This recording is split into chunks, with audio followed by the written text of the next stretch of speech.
The control room buzzed with activity as technicians watched their screens with worry. Captain James Walker stood with his hands clasped behind his back, eyes locked on the main display. The UES Spectre, humanity's most advanced warship, hung in space like a dark shadow against the stars. "Warp tests starting in 30 seconds, Captain," said a young officer nearby. James nodded but said nothing. His brother Thomas was on that ship. As the commander of the Spectre, Thomas had insisted on leading the first real test of the experimental warp drive. Now James watched from Fleet Command's monitoring station, his stomach tight with worry. 20 seconds. The Spectre was special, not just because it carried his brother, but because it held humanity's newest secret weapon. The ship could hide in plain sight, its hull covered in materials that bent light and sensor readings around it. This stealth technology might finally give humans an edge against the Arcturus Dominion, the alien empire that had pushed mankind to the edge of defeat. 10 seconds. James leaned forward. "Thomas, are you ready?" he asked through the comm. His brother's voice came back clear. "All systems green. We're making history today, James." 5, 4, 3. James held his breath. 2, 1. On the screen, the Spectre's engines flared bright blue.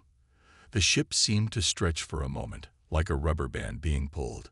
Then a flash of light filled the display, and the Spectre was gone. "Warp successful," someone called out.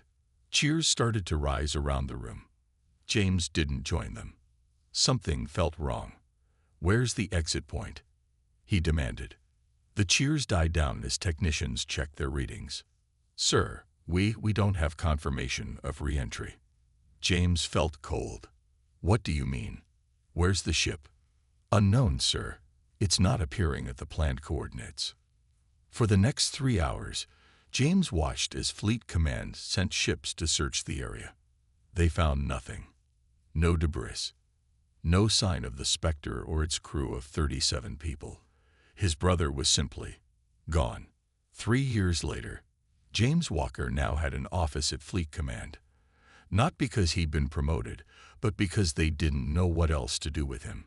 After the Spectre vanished, the military shut down the project. They called it a failure and buried it under security clearances so high that even James couldn't access the files anymore. His new desk job was punishment for asking too many questions about his brother's ship. James stared at his computer screen without really seeing it.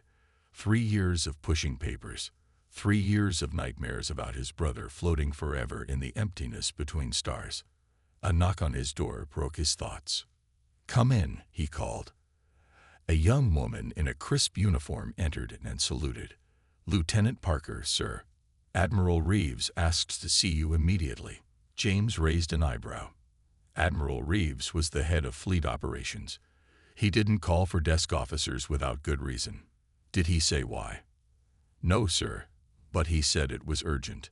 10 minutes later, James stood outside the Admiral's office, straightening his uniform before the secretary waved him in. Admiral Reeves was a tall man with gray hair cut short and eyes that missed nothing. He didn't stand when James entered, just motioned to the chair across from his desk. "Captain Walker, thank you for coming quickly." "Of course, Admiral." Reeves studied him for a moment, then pressed a button on his desk. The windows turned dark, and a security field hummed to life around the room. "What I'm about to show you is classified at the highest level," Reeves said. He turned his screen so James could see it. The video was grainy and dark. It showed a battle in space, human ships fighting against the angular vessels of the Arcturus Dominion. The humans were losing, their formation breaking under heavy fire. Then something strange happened. Dominion ships began to explode one after another, struck by weapons fire that seemed to come from empty space. James leaned closer. For just a moment, as a nearby explosion lit up the darkness, a ship appeared in the video. A human ship with a familiar outline. Then it was gone, like a ghost. "What am I looking at?" James asked, his heart suddenly pounding. This footage was taken 3 weeks ago, At the Battle of Proxima Colony, Reeves said. Notice anything interesting? James swallowed hard. That ship. It looked like the Spectre. Reeves nodded. That's what our analysts think too. But the Spectre was lost 3 years ago. Could it be another stealth ship? Maybe they continued the program secretly. No. All stealth projects were shut down after the Spectre disappeared. There are no other ships like it in our fleet. James stared at the frozen image. Then what is it? Reeves sighed. We don't know. But this isn't the first sighting. He brought up more videos, all showing the same thing. A battle going badly for human forces, then the mysterious ship appearing from nowhere, attacking Dominion vessels and vanishing again. It only targets the enemy, Reeves said. Never attacks our ships. In fact, he showed one final video. This is from last week. Colony on New Eden. The Dominion was about to overrun it when our ghost ship appeared and destroyed their entire attack force. James felt a spark of hope for the first time in years. It could be them. It could be the Spectre. Maybe. But that's not the strangest part. Reeves pointed to the screen again. Look at the attack pattern. The way it strikes from blind spots, then circles back. James recognized it immediately. That's Thomas's strategy. He developed it at the Academy. Exactly. Reeves leaned back in his chair. Captain Walker, I need someone to find this ship. Someone who won't broadcast what they're doing. Someone who might recognize patterns that others would miss. You're giving me a ship. James couldn't hide his surprise. The UES Horizon. Small, fast frigate. Good sensors. Officially, you'll be running patrol duty along the outer colonies. And unofficially, find our ghost ship. Determine if it's the Spectre. And if it is, Reeves's eyes were hard. Find out where it's been for 3 years and why it's back now. James stood straighter. When do I leave? Tomorrow. Pick your crew carefully. You'll need people who can keep secrets. As James turned to leave, Reeves called after him. One more thing, Captain. Sir, if it is your brother out there, remember your duty to Fleet Command. James nodded stiffly and left the office, his mind racing. After 3 years of desk duty and nightmares, he finally had a mission. He was going to find the ghost ship. And if it was Thomas, if his brother had somehow survived out there all this time, James was going to bring him home. No matter what Fleet Command wanted. The UES Horizon cut through space, its engines humming with power. Captain James Walker stood on the bridge, watching the stars streak by as they traveled at high speed. It had been 2 weeks since Admiral Reeves gave him this mission. And so far, they had found nothing but cold trails. Captain, we're approaching the Theta system, said Lieutenant Mark Davis from the pilot's seat. James nodded. Slow to half speed. Lieutenant Hayes, start your scans. Anna Hayes was the best sensor specialist in the fleet. James had specifically requested her for this mission. She had a gift for finding things that didn't want to be found.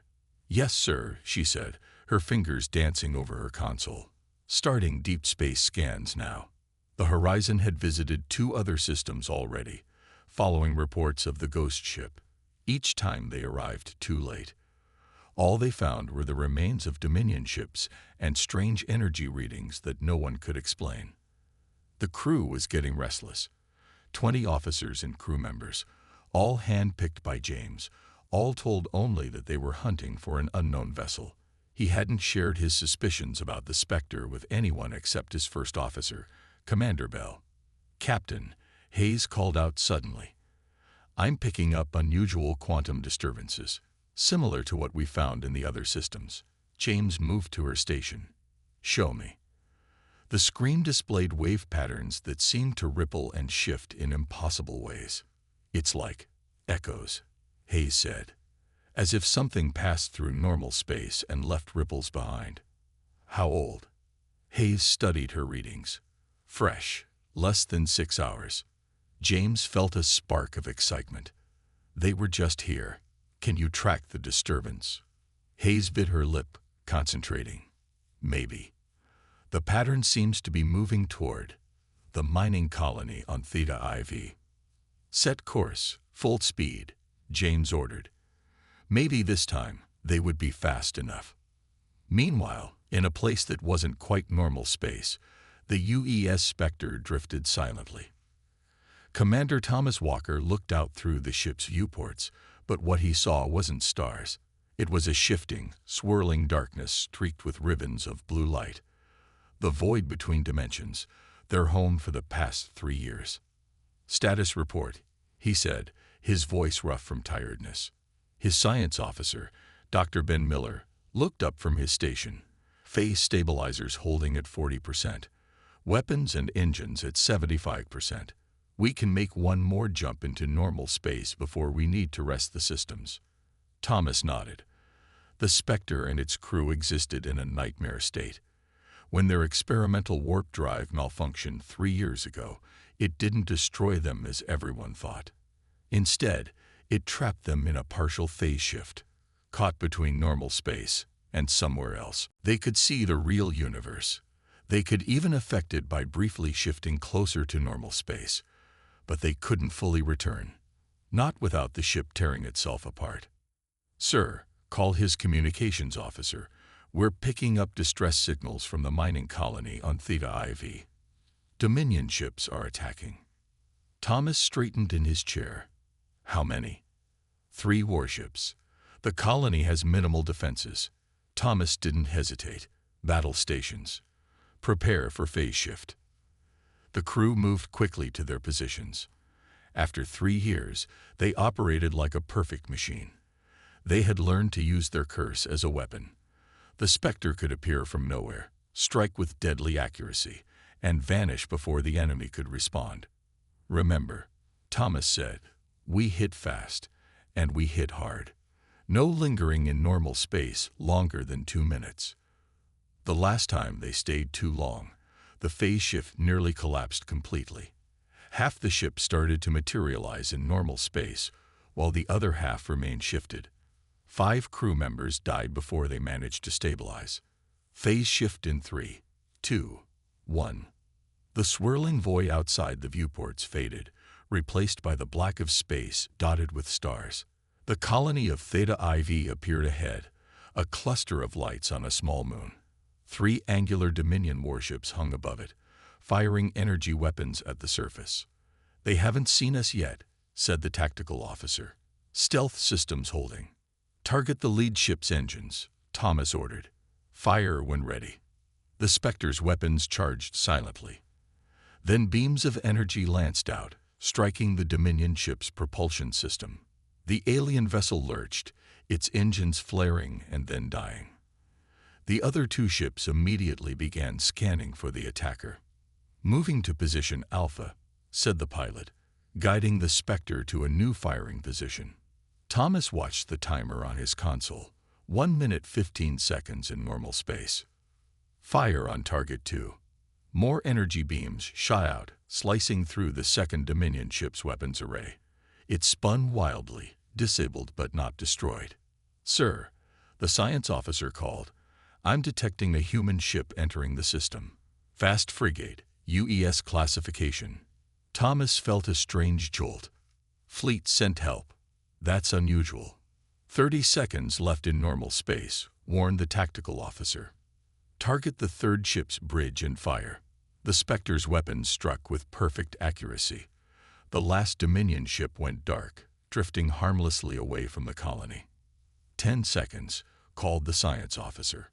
"Sir, the human ship is hailing all frequencies. They're asking for the Spectre by name."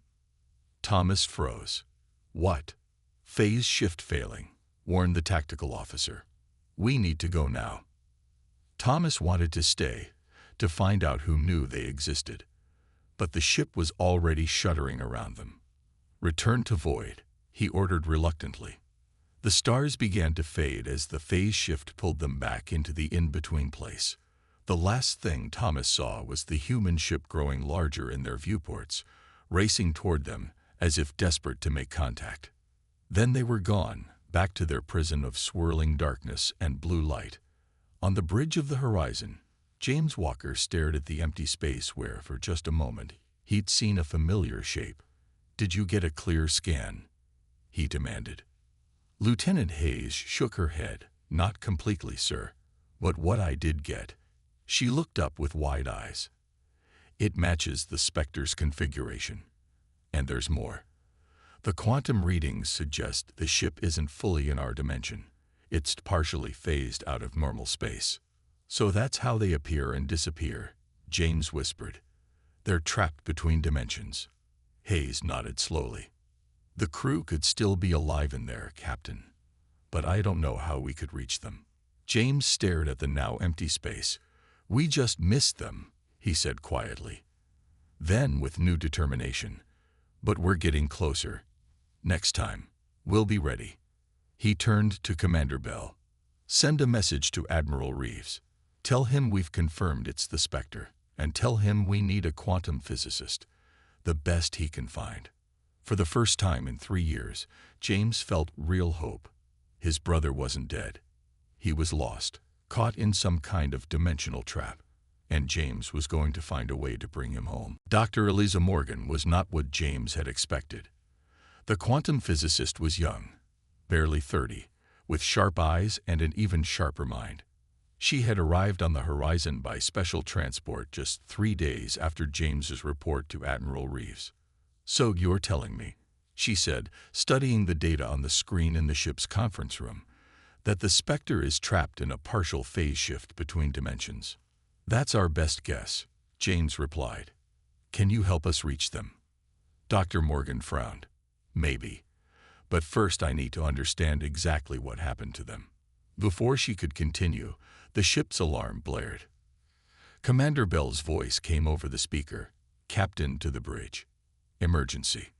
James and Dr. Morgan rushed to the bridge. The main screen showed a message from Fleet Command. "Priority 1. The shipyards at Arcturus Base are under attack," Bell explained. "Massive Dominion fleet. They came out of nowhere." James felt cold. Arcturus Base was humanity's primary shipyard. If it fell, the war could be lost in a single day. "How far are we?" he asked. 2 hours at maximum speed. Set course immediately." As the horizon changed direction, Lieutenant Hayes looked up from her console. "Sir, Arcturus Base is where they built the Spectre." James nodded slowly. "My brother will know that too." The void around the Spectre seemed darker than usual. Thomas stared at the readings on his console with growing alarm. "Confirm this," he ordered. His tactical officer nodded grimly. "Confirmed, sir. The Dominion has launched a surprise attack on Arcturus Base. 4 dreadnoughts, 12 cruisers, and at least 30 smaller vessels." Thomas stood up. "How did they gather such a force without our intelligence detecting it?" "Unknown, sir, but the base defenses won't hold against those numbers." The science officer spoke up. "Sir, Arcturus Base is—" "I know what it is," Thomas cut him off. "It's where we were built, and it's the heart of the fleet's shipbuilding capacity." The crew fell silent, all thinking the same thing. If Arcturus Base fell, humanity might lose the war. Thomas made his decision. "Prepare for phase shift. All power to weapons and engines." "Sir," the science officer protested, "our systems haven't fully recovered from the last shift. If we push them now—" "I know the risks, Doctor," Thomas said quietly. "But if we don't act, there might not be a humanity to return to." No one argued further. They prepared the ship, each person silently accepting what might be their final mission. Phase shift in 3, 2, 1. The battle at Arcturus Base was already lost when the horizon arrived. The massive Dominion fleet had broken through the outer defenses and was closing on the shipyards. The few remaining human ships fought bravely, but they were hopelessly outnumbered. "Take us in," James ordered. "Target the nearest cruiser." "Sir," Commander Bell said quietly, "there are too many. We can't make a difference." James knew Bell was right, but he couldn't just watch. "We have to try." all weapons ready. Before the Horizon could fire, a Dominion cruiser near the center of their formation suddenly exploded. Then another, and another. "What's happening?" James demanded. Lieutenant Hayes leaned forward over her sensors. "Sir, it's them. The Spectre is here." The ghost ship was barely visible, a shimmer in space that moved with impossible speed. It fired from point-blank range, its weapons tearing through Dominion ships before they could respond. "They're drawing the enemy's fire away from the base," Commander Bell said with awe. James watched the battle unfold. He recognized his brother's tactics, striking at the heart of the enemy formation, creating confusion. But something was wrong. The Spectre's movements were becoming erratic. Occasionally, parts of the ship would flicker into full visibility before fading again. "Their phase shift is destabilizing," Dr. Morgan said, studying Hayes's sensor readings. "They're pushing their systems too hard." James made a decision. "Lieutenant Hayes, can you set up a signal on an oscillating frequency? I want to try something." "What kind of frequency, sir?" James gave her a specific pattern of numbers. Hayes looked confused, but entered them into her console. "What are you doing?" Dr. Morgan asked. "When we were kids," James explained, "my brother and I made up a code to send messages to each other. If he's really on that ship, he'll recognize it." Hayes activated the signal. It pulsed outward, a simple pattern repeating over and over in the chaos of battle. On the bridge of the Spectre, alarms were blaring. The phase shift was failing, systems overloading throughout the ship. "We can't maintain this much longer," the science officer warned. 2 minutes at most before catastrophic failure. Thomas gripped his chair as the ship shuddered around him. They had destroyed 3 dreadnoughts and 7 cruisers, but it wasn't enough.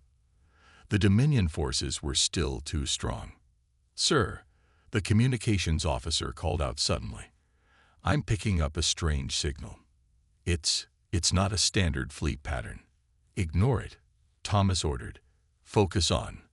"But sir, the officer paused, listening to the signal through his headset. His eyes widened. "Sir, it's coming from that human frigate, the one that tried to contact us before. And it's in Morse code. Old Earth Morse code." Thomas froze. "What does it say?" The officer listened. "It's just repeating the same thing. 3-7-9 to 2128. Thomas felt as if all the air had left his lungs. 3-7-9 to 2128. The numbers he and James had used as children when they wanted to verify a message truly came from one another. "It's my brother," he whispered. For a moment, the hopelessness of their situation lifted. James was out there, looking for him, trying to help. "Sir, what should we do?" his tactical officer asked. Thomas straightened. "Adjust our phase harmonics to match that signal's frequency. Let them see us clearly, just for a moment." "But sir..." "Do it." The officer complied. The Spectre's phase shift altered, bringing the ship briefly into fuller alignment with normal space. On the horizon, Lieutenant Hayes gasped. "Captain, the Spectre is becoming more visible. They're responding to our signal." James stepped forward, staring at the screen. For one clear moment, he could see the Spectre in all its details. The sleek hull, the distinctive profile, and on the bridge, a figure standing tall, looking directly toward them. "Thomas," James said quietly. Then the ship flickered and faded, returning to its ghost-like state. But something had changed. The Spectre's attack pattern shifted, now working in clear coordination with the human defenders. James turned to Dr. Morgan. "Tell me you can find a way to bring them back." Dr. Morgan was already working at a console, her fingers flying over the controls. "I think I understand what happened to them now. We can't fully restore them. The damage to their dimensional state is too severe. But maybe we can talk to them." As the battle raged around them, a small hope was born. The brothers had found each other across the void between dimensions. And somehow, James would find a way to bring the ghost ship home. The battle at Arcturus Base ended in a narrow victory for humanity. With the Spectre's help, the Dominion fleet had been forced to retreat, but the cost was high. 3 defense platforms destroyed and nearly 20% of the shipyard damage. On the horizon, James met with Admiral Reeves via secure communication. The Admiral's hologram stood in the ship's conference room, his face grim. "So it's true," Reeves said after hearing James's report. "The Spectre survived, and your brother is still commanding it." "Yes, sir," James replied. "But they're trapped in some kind of dimensional shift. Dr. Morgan is working on a way to communicate with them." Reeves was silent for a moment. "Walker, there's something you should know. Intelligence reports suggest the Dominion has taken a special interest in your ghost ship. They've formed a hunter-killer group specifically to trap it." James felt cold. "Who's leading it?" "Commander Krell." The name hung in the air like a threat. Krell was infamous among human forces, a brilliant tactician known for his ruthlessness. He had destroyed more human ships than any other Dominion commander. "Give me everything you have on Krell's movements," James said, "and I need more resources for Dr. Morgan's work." Reeves nodded. "You'll have it. But Walker, be careful. There are people in Fleet Command who see the Spectre as a weapon, not as a ship with a crew to be rescued." After the call ended, James went to find Dr. Morgan. She had converted a small lab on the horizon into her workspace, filling it with equipment rushed from Fleet Command. "Any progress?" he asked. Dr. Morgan looked up from her calculations. "Yes, actually. I think I've figured out what happened to them." She pointed to a complex diagram on her screen. When their warp drive malfunctioned, it didn't just move them through space. It shifted them partially into another dimension, a parallel space that overlaps with ours. "Can we get them back?" Morgan hesitated. "Not completely, no. They've been in this state too long. The ship and its crew have become integrated with this dimensional space. Pulling them fully back would kill them." James's hope dimmed. "So they're trapped forever?" "I didn't say that," Morgan replied. "We can't bring them home. But we might be able to establish stable communication, maybe even help them control their shifts between dimensions."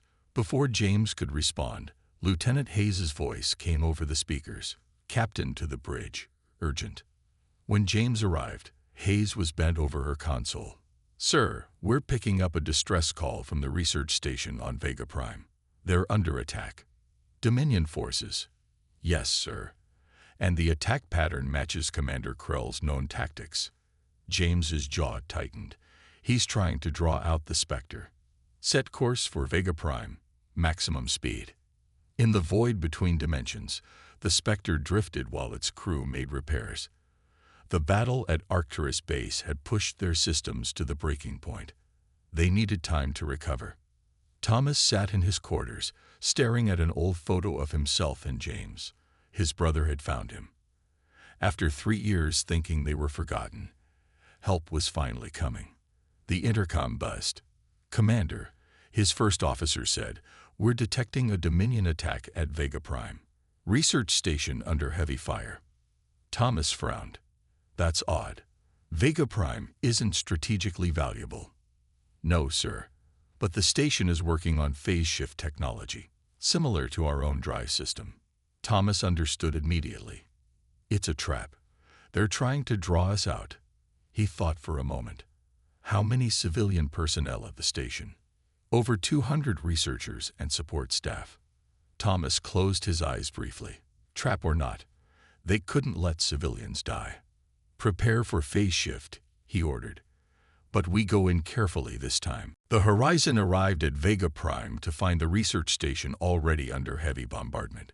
3 Dominion cruisers circled it, methodically destroying its defenses. "No sign of the Spectre yet," Hayes reported. "They'll come," James said confidently. "Target the lead cruiser and fire. Let's give them some help." The Horizon moved into attack position, its weapons blazing. But it was a small ship against 3 cruisers. The Dominion vessels quickly turned their attention to this new threat. "Shields at 60%, Commander Bell called out as the ship shook from enemy fire. "Stay on them," James ordered. "The Spectre will." "Sir," Hayes interrupted. "Energy readings off our port side.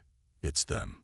The ghost ship appeared suddenly, its weapons tearing into the nearest Dominion cruiser. The enemy vessel spun away, crippled, but something was wrong. As soon as the Spectre appeared, the remaining Dominion ships changed formation. They activated strange devices on their hulls that emitted a purple-blue field.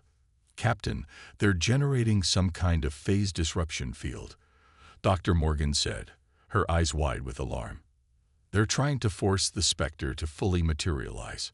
On the main screen, James could see the Spectre becoming more and more visible as the disruptor field surrounded it. The ghost ship tried to flee, but the field followed it, preventing it from shifting away. "They're trapped," James realized. "Target those disruptor devices." The Horizon fired everything it had, but the Dominion ships were ready. They blocked the attacks while maintaining the field around the Spectre. "Sir," Hayes said urgently, "I'm detecting a transmission from the Spectre. It's weak, but—" "Put it through." The bridge speakers crackled with static. Then a voice, distorted but recognizable, came through. "James, can you hear me? This is Thomas Walker of the UES Spectre." James felt his heart leap. "Thomas, we hear you. We're trying to help." "Listen carefully," Thomas's voice said through the static. "The disruptors are forcing us into normal space. We can't take much more." "But Dr. Morgan's signal, the one you sent during the battle, it showed us something." "What did it show you?" James asked. "We can communicate on that frequency. It matches our phase state somehow." There was a pause. Then, "James, you need to know what happened to us." As the Horizon continued firing at the Dominion ships, Thomas explained quickly. The experimental drive hadn't failed. It had worked too well, pushing them partially out of normal space. For 3 years, they had fought a guerrilla war against the Dominion, unable to return home, but unwilling to abandon humanity. "The crew chose to stay and fight," Thomas said. "We could have tried to return earlier, but it would have meant losing our advantage." The transmission began breaking up as the Dominion disruptor field intensified. "Thomas, hold on," James called. "Dr. Morgan has a plan. We can help stabilize your phase shifts." "Too late for that," Thomas replied, his voice fading. "But maybe not too late to win this fight. James, remember the lake at home? How we'd skip stones?" "Yes, but what?" "Sometimes you need to embrace the bounce, not fight it." The transmission cut off.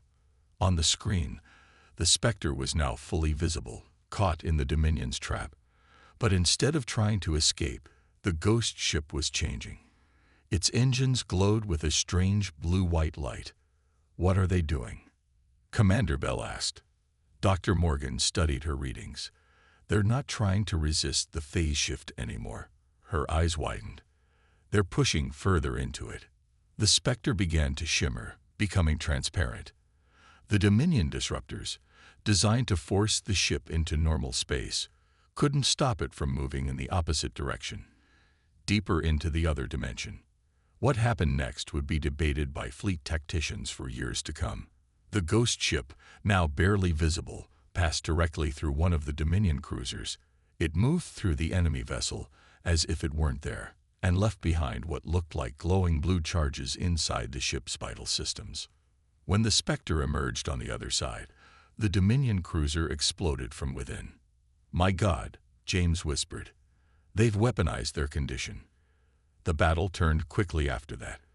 The remaining Dominion forces, faced with an enemy that could move through their ships at will, retreated in disarray. And the Spectre, still shimmering at the edge of visibility, hung in space near the horizon. 2 brother ships reunited across the void between dimensions. 2 weeks after the battle at Vega Prime, the Horizon and the Spectre drifted side by side in deep space, far from any star system. Between them, they had created a unique communication system, allowing the brothers to talk regularly despite the dimensional barrier. "How's it feel to be famous?" James asked with a smile. Thomas's hologram flickered slightly in the horizon's conference room. Famous. Is that what we are now? The ghost ship that saved Arcturus Base. The phantom vessel that can move through enemy ships. Yes, you're the talk of the fleet. Thomas shook his head. We just did what we had to do. During these past 2 weeks, Dr. Morgan had worked tirelessly with the Spectre science team. They had made real progress in understanding the ship's unique state. They can't come home, Morgan explained to Admiral Reeves when he visited the horizon. But they can control their shifts between dimensions now. They can appear in normal space for up to 1 hour before needing to return to the void. Reeves nodded slowly. And this new ability, moving through solid objects. It's dangerous, Morgan said. Each time they do it, they risk destabilizing their phase state completely. But yes, they can pass through solid matter when they push deeper into the shift. The Admiral was silent for a long moment. Fleet Command has made a decision, he said finally. The Spectre and its crew are being officially recognized as a special unit. Their mission: continue what they've been doing. Hit the Dominion where they least expect it. James frowned. So you're just going to leave them trapped in that in-between place forever? It's not what any of us wanted, Reeves said quietly. But according to Dr. Morgan, it's the only way they can survive now. Later, when James told Thomas about the decision, his brother simply nodded. We knew this was coming, Thomas said. And honestly, James, we've made peace with it. This is our life now. At least we're making a difference. James wished he could reach across the void and grasp his brother's shoulder. Instead, he simply said, You're doing more than making a difference. You're changing the course of the war. Commander Krell stood before the Dominion High Command, his tall, angular form rigid with anger. The human ghost ship cannot be allowed to continue operating, he said. It has destroyed 12 of our vessels in the past month alone. None of them even had time to send a distress signal. The Supreme Commander, the highest authority in the Dominion military, leaned forward. Your disruptor technology failed, Krell. What do you propose now? Krell's yellow eyes narrowed. The humans have found a way to communicate with their ghost ship. They must have a link, a frequency they use. Find that link, and we can track them. And then what? Your reports say the ship can now move through solid matter, which is why I've developed this, Krell said, activating a hologram. It showed a massive weapon, unlike anything the Dominion had built before, the Dimensional Collapser. It doesn't just attack ships in normal space. It creates a field that collapses all dimensional states into one. The Supreme Commander studied the weapon. Will it work? There's only one way to find out, Krell replied. But first, we need to find their communication frequency. 1 month later, the Horizon was escorting a supply convoy when they received a strange message from Fleet Command. Emergency recall to Earth.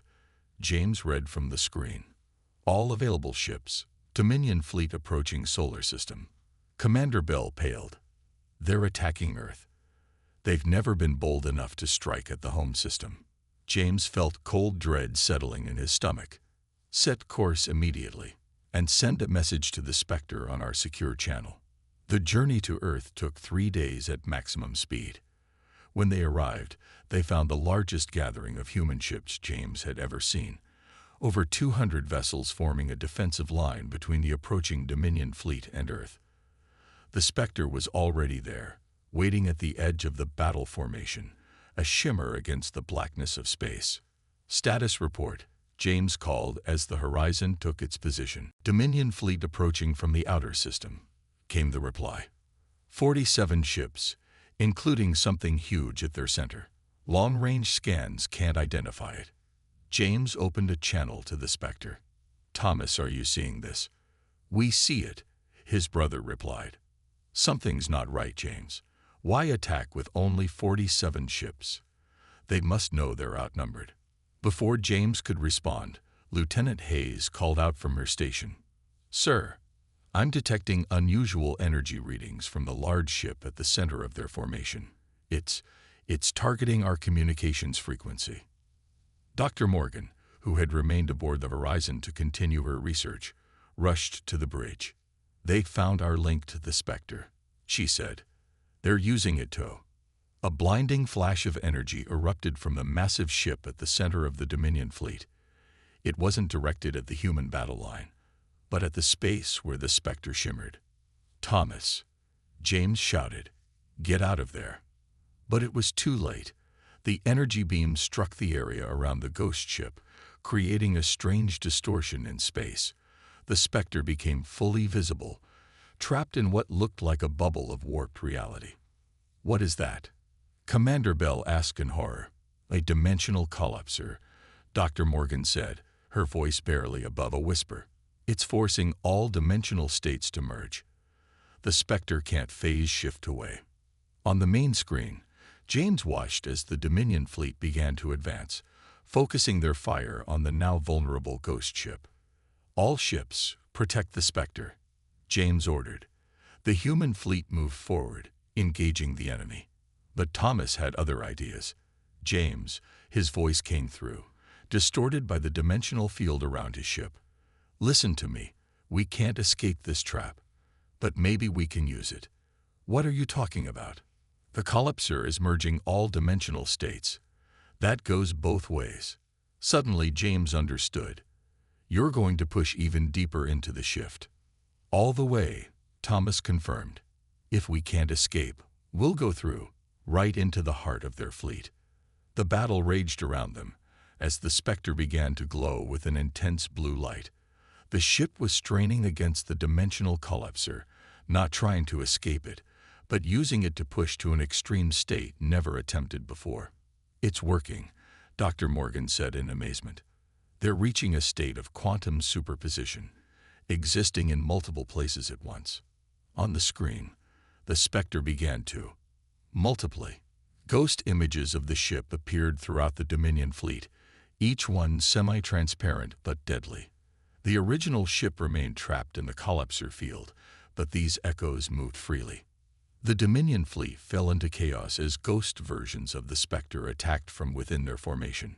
Ships exploded one after another as the phantom vessels passed through them, leaving destruction in their wake. At the center of the enemy fleet, the dimensional collapser began to overload, unable to contain the Spectre's extreme phase shift. The massive weapon exploded in a burst of energy that consumed nearby Dominion ships. "They did it," James whispered. When the light faded and the battle ended, the remaining Dominion ships were fleeing.